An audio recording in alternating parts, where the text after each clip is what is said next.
ನಮಸ್ಕಾರ ಸ್ನೇಹಿತರೆ, ನಮ್ಮ ನಂಬಿಕೆಗೆ ಸ್ವಾಗತ ಸುಸ್ವಾಗತ. ಸ್ನೇಹಿತರೆ, ಕರ್ನಾಟಕದ ಆಧ್ಯಾತ್ಮಿಕ ಪರಂಪರೆಯಲ್ಲಿ ಅನೇಕ ಸಂತರು, ಅವಧೂತರು ಮತ್ತು ಯೋಗಿಗಳು ತಮ್ಮ ವಿಶಿಷ್ಟ ಜೀವನ ಶೈಲಿ ಹಾಗೂ ಜನಸೇವೆಯ ಮೂಲಕ ಅಚ್ಚಳಿಯದ ಗುರುತನ್ನ ಮೂಡಿಸಿದ್ದಾರೆ. ಅಂತಹ ಮಹನೀಯರಲ್ಲಿ ತಟ್ಟೇಕೆರೆಯ ಅವಧೂತ ಸಿದ್ದಪ್ಪಾಜಿಯವರ ಹೆಸರು ಭಕ್ತರ ಮನಸ್ಸಿನಲ್ಲಿ ವಿಶೇಷ ಸ್ಥಾನ ಪಡೆದಿದೆ.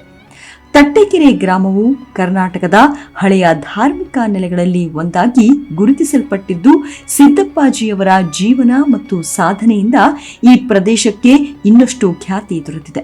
ತಟ್ಟೇಕೆರೆ ಗ್ರಾಮವು ಕರ್ನಾಟಕದ ಒಂದು ಪುರಾತನ ಹಳ್ಳಿ. ಸ್ಥಳೀಯ ಕಥೆಗಳ ಪ್ರಕಾರ ಈ ಪ್ರದೇಶದಲ್ಲಿ ಹಿಂದೆ ಒಂದು ವಿಶಾಲವಾದ ಕೆರೆ ಇತ್ತು. ಅದರ ಆಕಾರ ದೊಡ್ಡ ತಟ್ಟೆಯಂತಿದ್ದ ಕಾರಣ ತಟ್ಟೇಕೆರೆ ಎಂಬ ಹೆಸರು ಬಂತೆಂದು ಹೇಳಲಾಗುತ್ತದೆ. ಕಾಲಕ್ರಮೇಣ ಈ ಸ್ಥಳವು ಸಾಧು ಸಂತರ ತಪೋಭೂಮಿಯಾಗಿ ಪ್ರಸಿದ್ಧಿಯಾಯಿತು. ತಟ್ಟೇಕೆರೆಯ ಮಹಿಮೆ ಹೆಚ್ಚಲು ಪ್ರಮುಖ ಕಾರಣವೆಂದರೆ ಅವಧೂತ ಸಿದ್ದಪ್ಪಾಜಿಯವರ ಜೀವನ ಮತ್ತು ಸಾಧನೆ. ಭಕ್ತರ ನಂಬಿಕೆಯಂತೆ ಸಿದ್ದಪ್ಪಾಜಿಯವರು ಸಾಮಾನ್ಯ ಮನುಷ್ಯರಂತೆ ಬದುಕದೆ ವೈರಾಗ್ಯ ಮತ್ತು ತಪಸ್ಸಿನ ಮಾರ್ಗವನ್ನ ಅನುಸರಿಸಿದ್ರು. ಜನರ ಸಂಕಷ್ಟಗಳನ್ನ ಆಲಿಸಿ ಆಶೀರ್ವದಿಸಿದ್ರು.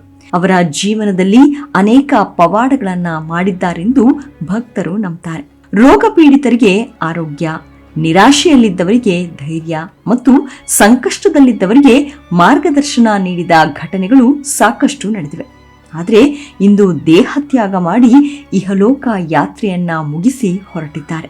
ಬನ್ನಿ, ಹಾಗಿದ್ರೆ ಈ ಸಂಚಿಕೆಯಲ್ಲಿ ಸಿದ್ದಪ್ಪಾಜಿ ಅವಧೂತರ ಕುರಿತಾದ ಕೆಲವೊಂದಿಷ್ಟು ವಿಚಾರಗಳನ್ನ ಹೇಳ್ತಾ ಹೋಗ್ತೀನಿ. ಎಲ್ಲಾ ವಿಧದ ತ್ವಚೆಯ ಸಮಸ್ಯೆಗಳಿಗೆ ಧೀಮಹಿ ಪ್ರಾಡಕ್ಟ್ ರಾಮಬಾಣದಂತೆ ಕೆಲಸ ಮಾಡುತ್ತೆ. ಕೇವಲ 3 ದಿನದಲ್ಲೇ ವ್ಯತ್ಯಾಸ ನೋಡ್ತೀರಾ. ಯಾವುದೇ ಅಡ್ಡ ಪರಿಣಾಮಗಳಿಲ್ಲ. ಕೆಮಿಕಲ್ ರಹಿತವಾದ 16 ನೈಸರ್ಗಿಕ ಪದಾರ್ಥಗಳ ಮಿಶ್ರಣದಿಂದ ತಯಾರಾದ 100% ಆರ್ಗ್ಯಾನಿಕ್ ಧೀಮಹಿ ಪ್ರಾಡಕ್ಟ್. ಹೆಚ್ಚಿನ ಮಾಹಿತಿಗಾಗಿ ಕೆಳಕಂಡ ದೂರವಾಣಿಗೆ ಸಂಪರ್ಕಿಸಿ. ಸ್ನೇಹಿತರೆ, ಕುಣಿಗಲ್ ತಾಲೂಕಿನ ಯಡಿಯೂರು ಹೋಬಳಿಯ ತಟ್ಟೇಕೆರೆ ಗ್ರಾಮದ ಅವಧೂತ ಸಿದ್ದಪ್ಪಾಜಿ ಸ್ವಾಮಿ ಭಕ್ತ ವಲಯದಲ್ಲಿ ಪವಾಡ ಪುರುಷರೆಂದೇ ಗುರುತಿಸಿಕೊಂಡವರು.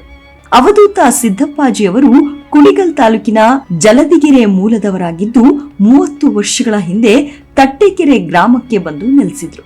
ಅವಧೂತ ಪರಂಪರೆಯಲ್ಲಿ ಮುಂದುವರೆದು ಸರ್ವಸಂಗ ಪರಿತ್ಯಾಗಿಗಳಾಗಿದ್ರು.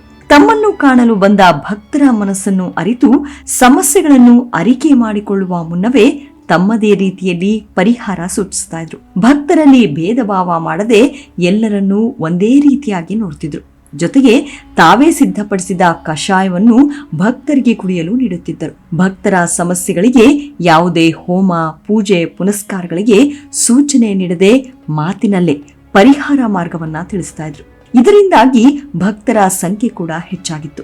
ಇವರ ಮಾತುಗಳಿಂದ ಸಮಸ್ಯೆಗಳು ಪರಿಹಾರ ಆಗಿದ್ದಾಗಿ ಅನೇಕರು ತಮ್ಮ ಅಭಿಪ್ರಾಯ ಹಂಚಿಕೊಳ್ತಾರೆ. ಸಿದ್ದಪ್ಪಾಜಿಯವರ ಜನ್ಮದ ಬಗ್ಗೆ ನಿಖರವಾದ ಐತಿಹಾಸಿಕ ದಾಖಲೆಗಳು ಇಲ್ಲವಾದರೂ ಜನಪದ ಕಥೆಗಳು ಹಾಗೂ ಭಕ್ತರ ಅಭಿಪ್ರಾಯದಂತೆ ಬಾಲ್ಯದಿಂದಲೇ ಸಾಮಾನ್ಯ ಮಕ್ಕಳಿಗಿಂತ ಭಿನ್ನ ಸ್ವಭಾವ ಹೊಂದಿದ್ರು. ಆಟಪಾಠಗಳಿಗಿಂತ ದೇವರ ಧ್ಯಾನ, ಮೌನ ಮತ್ತು ಏಕಾಂತವನ್ನ ಹೆಚ್ಚು ಇಷ್ಟಪಡ್ತಾ ಇದ್ರು. ಅವರ ಕುಟುಂಬ ಸಾಮಾನ್ಯ ಕೃಷಿಕ ಕುಟುಂಬವಾಗಿತ್ತೆಂದು ಹೇಳಲಾಗುತ್ತದೆ. ಆದರೆ ಬಾಲ್ಯದಲ್ಲಿಯೇ ಅವರಿಗೆ ವೈರಾಗ್ಯದ ಭಾವನೆ ಮೂಡಿತ್ತು. ಇತರೆ ಮಕ್ಕಳು ಆಟವಾಡುತ್ತಿದ್ದರೆ ಸಿದ್ದಪ್ಪಾಜಿಯವರು ಮರದ ಕೆಳಗೆ ಕುಳಿತು ಧ್ಯಾನ ಮಾಡುತ್ತಿದ್ರು ಎಂಬ ಮಾತುಗಳು ಇಂದಿಗೂ ಗ್ರಾಮೀಣ ಜನಪದ ಕಥೆಗಳಲ್ಲಿ ಕೇಳಿಬರುತ್ತವೆ. ಯೌವನಕ್ಕೆ ಬಂದಾಗ ಸಿದ್ದಪ್ಪಾಜಿಯವರು ಲೋಕ ಜೀವನದ ಬಂಧನಗಳಿಂದ ದೂರ ಸರಿಯಲು ನಿರ್ಧರಿಸಿದ್ರು. ಅವರು ಅನೇಕ ಕ್ಷೇತ್ರಗಳಿಗೆ ಭೇಟಿ ನೀಡಿ ಸಾಧನೆ ನಡೆಸಿದ್ರು. ವಿಶೇಷವಾಗಿ ಶಿವ ಮತ್ತು ದತ್ತಾತ್ರೇಯ ಆರಾಧನೆಯ ಕಡೆ ಅವರಿಗೆ ಹೆಚ್ಚು ಒಲವಿತ್ತು ಎನ್ನಲಾಗುತ್ತದೆ. ಅವಧೂತ ಎಂಬ ಪದದ ಅರ್ಥವೇ ಲೋಕದ ಎಲ್ಲಾ ಬಂಧಗಳನ್ನ ಮೀರಿ ಆತ್ಮ ಸಾಕ್ಷಾತ್ಕಾರದ ಸ್ಥಿತಿಗೆ ತಲುಪಿದವನು. ಸಿದ್ದಪ್ಪಾಜಿಯವರು ಇದೇ ಮಾರ್ಗವನ್ನ ಅನುಸರಿಸಿದ್ರು. ಕೆಲವೊಮ್ಮೆ ದಿನಗಟ್ಟಲೆ ಮೌನ ವ್ರತ ಪಾಲಿಸ್ತಾ ಇದ್ರು. ಕೆಲವೊಮ್ಮೆ ಆಹಾರ ಸೇವಿಸದೆ ಧ್ಯಾನದಲ್ಲೇ ಕಾಲ ಕಳೀತಾ ಇದ್ರು. ಇಂಥ ಕಠಿಣ ತಪಸ್ಸಿನ ಮೂಲಕ ಅಪಾರ ಆಧ್ಯಾತ್ಮಿಕ ಶಕ್ತಿ ಗಳಿಸಿದರು ಎಂಬ ನಂಬಿಕೆ ಜನರಲ್ಲಿ ಬೆಳೆದಿತ್ತು. ಸಾಧನೆಯ ಹಲವು ವರ್ಷಗಳ ನಂತರ ಸಿದ್ದಪ್ಪಾಜಿಯವರು ತಟ್ಟೇಕೆರೆಯಲ್ಲಿ ನೆಲೆಸಿದ್ರು. ಅಲ್ಲಿಂದಲೇ ಅವರ ಆಧ್ಯಾತ್ಮಿಕ ಕಾರ್ಯ ಪ್ರಾರಂಭವಾಯಿತು. ಅವರ ಆಶ್ರಮಕ್ಕೆ ದೂರ ದೂರಿನಿಂದ ಜನರು ಆಗಮಿಸಲು ಆರಂಭಿಸಿದ್ರು. ಯಾರೇ ಬಂದರೂ ಅವರಿಗೆ ಆಶೀರ್ವಾದ, ಧೈರ್ಯ ಮತ್ತು ಮಾರ್ಗದರ್ಶನ ನೀಡ್ತಾ ಇದ್ರು. ಜಾತಿ, ಧರ್ಮ, ಬಡವ, ಶ್ರೀಮಂತ ಎಂಬ ಯಾವುದೇ ಭೇದ ಭಾವ ಅವರಲ್ಲಿ ಇರಲಿಲ್ಲ. ಬಡವರಿಗೆ ಆಹಾರ ನೀಡುವುದು, ಸಂಕಷ್ಟದಲ್ಲಿದ್ದವರಿಗೆ ಸಾಂತ್ವನ ಹೇಳುವುದು, ರೈತರಿಗೆ ಧೈರ್ಯ ತುಂಬುವುದು ಅವರ ದಿನನಿತ್ಯದ ಸೇವೆಯಾಗಿತ್ತು. ಸಿದ್ದಪ್ಪಾಜಿಯವರ ಜೀವನ ಅತ್ಯಂತ ಸರಳವಾಗಿತ್ತು. ಸಾಮಾನ್ಯ ಬಟ್ಟೆ ಧರಿಸ್ತಾ ಇದ್ರು. ಯಾವುದೇ ಆಸ್ತಿ ಪಾಸ್ತಿ ಸಂಗ್ರಹಿಸಿರಲಿಲ್ಲ. ಹಣದ ಬಗ್ಗೆ ಆಸಕ್ತಿಯೇ ಇರಲಿಲ್ಲ. ಬಂದ ಕಾಣಿಕೆಗಳನ್ನ ಅಗತ್ಯ ಇರುವವರಿಗೆ ನೀಡ್ತಾ ಇದ್ರು. ಅವರ ಸರಳತೆಯೇ ಜನರನ್ನು ಹೆಚ್ಚು ಆಕರ್ಷಿಸಿತ್ತು. ಅವರು ಹೇಳುತ್ತಿದ್ದ ಮುಖ್ಯ ಸಂದೇಶ, ದೇವರು ದೇವಸ್ಥಾನದಲ್ಲಿ ಮಾತ್ರ ಇಲ್ಲ, ಒಳ್ಳೆಯ ಮನಸ್ಸಿನಲ್ಲಿದ್ದಾನೆ. ಈ ಒಂದು ಮಾತು ಸಾವಿರಾರು ಭಕ್ತರ ಬದುಕಿಗೆ ದಾರಿ ತೋರಿಸಿದೆ ಎಂದು ಹೇಳಲಾಗುತ್ತದೆ. ಸಿದ್ದಪ್ಪಾಜಿಯವರ ಕುರಿತು ಅನೇಕ ಪವಾಡ ಕಥೆಗಳು ಜನರಲ್ಲಿ ಪ್ರಚಲಿತದಲ್ಲಿವೆ. ಭಕ್ತರ ನಂಬಿಕೆಯ ಪ್ರಕಾರ ವೈದ್ಯರಿಂದ ಗುಣವಾಗದ ಕೆಲವರು ಸಿದ್ದಪ್ಪಾಜಿಯವರ ಆಶೀರ್ವಾದ ಪಡೆದು ಆರೋಗ್ಯವನ್ನ ಸುಧಾರಿಸಿಕೊಂಡಿದ್ದಾರೆ. ಇದಕ್ಕೆ ವೈಜ್ಞಾನಿಕ ದಾಖಲೆಗಳು ಇಲ್ಲದಿದ್ದರೂ ಭಕ್ತರು ಇದನ್ನ ಅವರ ದೈವಿಕ ಕೃಪೆ ಎಂದು ನಂಬುತ್ತಾರೆ.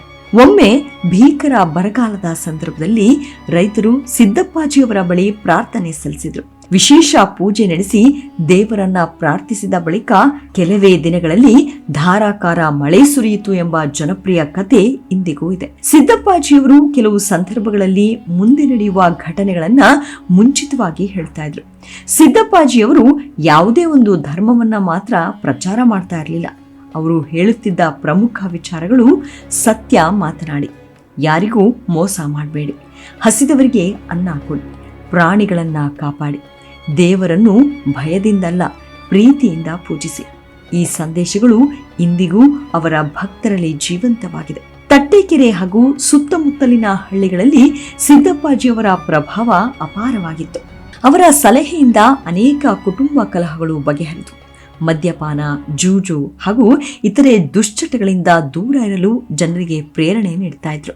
ರೈತರು, ಕೂಲಿ ಕಾರ್ಮಿಕರು ಹಾಗೂ ಬಡ ಜನರು ಅವರನ್ನ ತಮ್ಮ ಕುಟುಂಬ ಸದಸ್ಯರಂತೆ ಭಾವಿಸ್ತಾ ಇದ್ರು. ಸಿದ್ದಪ್ಪಾಜಿಯವರ ಜೀವನದ ಮತ್ತೊಂದು ವಿಶೇಷತೆ ಪ್ರಾಣಿಗಳ ಮೇಲಿನ ಕರುಣೆ. ಆಶ್ರಮದ ಸುತ್ತ ನಾಯಿಗಳು, ಹಸುಗಳು ಮತ್ತು ಪಕ್ಷಿಗಳು ಮುಕ್ತವಾಗಿ ಸಂಚರಿಸ್ತಾ ಇದ್ವು. ಅವರು ಪ್ರಾಣಿಗಳಿಗೆ ಆಹಾರ ನೀಡುವುದನ್ನ ಪುಣ್ಯದ ಕಾರ್ಯವೆಂದು ಹೇಳುತ್ತಿದ್ದರು.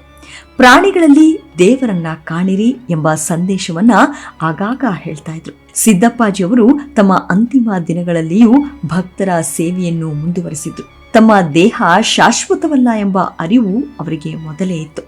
ಕೊನೆಯ ದಿನಗಳಲ್ಲಿ ಹೆಚ್ಚು ಸಮಯ ಧ್ಯಾನ ಮತ್ತು ಮೌನದಲ್ಲಿ ಕಳೆಯುತ್ತಿದ್ದರು. ತಮ್ಮ ವಯೋಸಹಜ ಅನಾರೋಗ್ಯದಿಂದಾಗಿ 2026ರ ಜೂನ್ 3ರಂದು ದೈವಾಧೀನರಾದರು.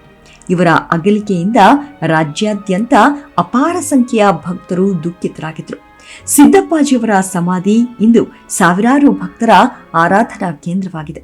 ಪ್ರತಿದಿನ ವಿಶೇಷ ಪೂಜೆಗಳು ಕರ್ನಾಟಕದ ವಿವಿಧ ಜಿಲ್ಲೆಗಳಿಂದ ಭಕ್ತರು ಆಗಮಿಸಿ ಆಶೀರ್ವಾದ ಪಡೆಯುತ್ತಾರೆ. ಭಕ್ತರ ಪ್ರಕಾರ ಸಮಾಧಿಯ ಬಳಿ ಪ್ರಾರ್ಥನೆ ಮಾಡಿದರೆ ಮನಃಶಾಂತಿ ದೊರೆಯುತ್ತದೆ ಎನ್ನುತ್ತಾರೆ. ಸಿದ್ದಪ್ಪಾಜಿಯವರ ಜೀವನ ನಮಗೆ ಹಲವು ಪಾಠಗಳನ್ನು ಕಲಿಸುತ್ತದೆ. ಅವರು ದೇವರ ಕುರಿತು ಹೇಳಿದ ಮಾತುಗಳು ಇಂದಿಗೂ ಭಕ್ತರನ್ನ ಭಕ್ತಿಯ ಕಡಲಲ್ಲಿ ತೇಲಿಸುತ್ತೆ. ಹಣವೇ ಜೀವನದ ಗುರಿಯಲ್ಲ, ಸೇವೆಯೇ ಶ್ರೇಷ್ಠ ಧರ್ಮ. ಸರಳ ಬದುಕೆ ನಿಜವಾದ ಸುಖ. ದೇವರನ್ನು ಹುಡುಕಲು ದೂರ ಹೋಗಬೇಕಾಗಿಲ್ಲ.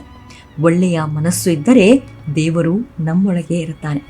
ದೇವರನ್ನು ದೇವಸ್ಥಾನದಲ್ಲಿ ಮಾತ್ರ ಕಾಣಬಾರದು, ಪ್ರಕೃತಿಯಲ್ಲಿ ಕಾಣಬೇಕು. ನಾವಿರುವ ಕಡೆಯಲ್ಲಿ ಭಕ್ತಿಯಿಂದ ಕರೆದರೆ ಅವನು ಮಗುವಿನಂತೆ ಓಡಿ ಬರುತ್ತಾನೆ. ನ್ಯಾಯವಾಗಿ ದುಡಿದ ದುಡ್ಡಲ್ಲಿ ಒಂದು ಬಿಲ್ವ, ತುಳಸಿ ಅರ್ಪಣೆ ಮಾಡಿದರೆ ಅವನು ಪ್ರಿಯನಾಗುತ್ತಾನೆ. ಬದಲಾಗಿ ಕೆಟ್ಟ ದಾರಿಯಲ್ಲಿ, ಅಕ್ರಮ ಸಂಪಾದನೆಯಲ್ಲಿ 1,000 ಕೆಜಿ ಚಿನ್ನ ಕೊಟ್ಟರೂ ಕರ್ಮ ಕಳೆಯುವುದಿಲ್ಲ. ನಿಮ್ಮ ಮನೆಗೆ ಬರುವ ಜನರಲ್ಲಿ ದೇವರನ್ನ ಕಾಣಿ. ಅವರಿಗೆ ಯಥಾಶಕ್ತಿ ಹೊಟ್ಟೆ ತುಂಬ ಊಟ ಬಡಿಸಿ. ಶಿವ ತೃಪ್ತನಾಗುತ್ತಾನೆ. ನೀನು ಪ್ರಾಮಾಣಿಕವಾಗಿ ಇದ್ದಾಗ ಆ ಭಗವಂತನಿಗೆ ಮಾತ್ರ ಸ್ಪಷ್ಟನೆ ಕೊಡು. ಇಲ್ಲಿರುವ ಎಲ್ಲರಿಗೂ ಅದನ್ನು ವಿವರಿಸುವ ಅವಶ್ಯಕತೆ ಇಲ್ಲ. ತಂದೆ ತಾಯಿ ಇದ್ದಾಗ ಹೃದಯಪೂರ್ವಕ ಸೇವೆ ಮಾಡಿ, ಜಪ ತಪ ಮಾಡಿ ಇನ್ನೊಬ್ಬರ ಬೆಳವಣಿಗೆ ಬಗ್ಗೆ ಅಸೂಹೆ ಪಟ್ಟರೆ ಶಿವ ಮೆಚ್ಚುವುದಿಲ್ಲ. ವಯಸ್ಸು ಆಗುವುದು ಈ ದೇಹಕ್ಕೆ ಕಣೋ, ಆತ್ಮಕ್ಕೆ ಅಲ್ಲ. ದೇಹ ಬಿಟ್ಟರೂ ಆತ್ಮ ಸದಾ ಸಚ್ಚಿಂತನೆಯಲ್ಲೇ ಇರುತ್ತದೆ. ಮಡಿ ಅನ್ನೋದು ಒಳ್ಳೆಯ ಕೆಲಸಗಳಿಗೆ, ಮೈಲಿಗೆ ಅನ್ನೋದು ಕೆಟ್ಟ ಕೆಲಸಗಳಿಗೆ ಎಂದು ತಮ್ಮ ಭಕ್ತರಿಗೆ ಹಿತವಚನ ಉಪದೇಶಿಸ್ತಾ ಇದ್ರು. ತಟ್ಟೆಕೆರೆ ಅವಧೂತ ಸಿದ್ದಪ್ಪಾಜಿಯವರು ಕೇವಲ ಒಬ್ಬ ಸಂತನಲ್ಲ, ಅವರು ಜನಸಾಮಾನ್ಯರ ನೋವಿಗೆ ಸ್ಪಂದಿಸಿದ ಆಧ್ಯಾತ್ಮಿಕ ಮಾರ್ಗದರ್ಶಕ. ಅವರ ಜೀವನದ ಅನೇಕ ಘಟನೆಗಳು ಜನಪದ ಕಥೆಗಳು ಮತ್ತು ಭಕ್ತರ ನೆನಪುಗಳ ಮೂಲಕ ಇಂದಿಗೂ ಜೀವಂತವಾಗಿವೆ. ಅವರ ಸರಳತೆ, ಕರುಣೆ, ತ್ಯಾಗ ಮತ್ತು ಭಕ್ತಿ ಇಂದಿನ ಸಮಾಜಕ್ಕೂ ಪ್ರೇರಣೆಯಾಗಿದೆ. ಸಿದ್ದಪ್ಪಾಜಿಯವರ ಬದುಕು ನಮಗೆ ಒಂದು ಮಹತ್ವದ ಸಂದೇಶ ನೀಡುತ್ತದೆ. ಮಾನವ ಸೇವೆಯೇ ಮಾಧವ ಸೇವೆ. ಪ್ರೀತಿ, ದಯೆ ಮತ್ತು ಸತ್ಯ ಇರುವಲ್ಲಿ ದೇವರು ನೆಲೆಸಿರುತ್ತಾನೆ ಎನ್ನುತ್ತಿದ್ರು. ಈ ಕಾರಣಕ್ಕೆ ತಟ್ಟೆಕೆರೆ ಅವಧೂತ ಸಿದ್ದಪ್ಪಾಜಿಯವರು ಇಂದಿಗೂ ಸಾವಿರಾರು ಭಕ್ತರ ಹೃದಯದಲ್ಲಿ ಜೀವಂತರಾಗಿದ್ದಾರೆ. ಇವಿಷ್ಟು ತಟ್ಟೆಕೆರೆ ಅವಧೂತ ಸ್ವಾಮಿಗಳ ಸಣ್ಣದಾದ ಮಾಹಿತಿ. ಮುಂದಿನ ಸಂಚಿಕೆಯಲ್ಲಿ ಸಿಗೋಣ. ಅಲ್ಲಿಯವರೆಗೂ ನಿಮ್ಮ ಆರೋಗ್ಯದ ಕಡೆ ಗಮನವಿರಲಿ. Take care. ನಮಸ್ಕಾರ.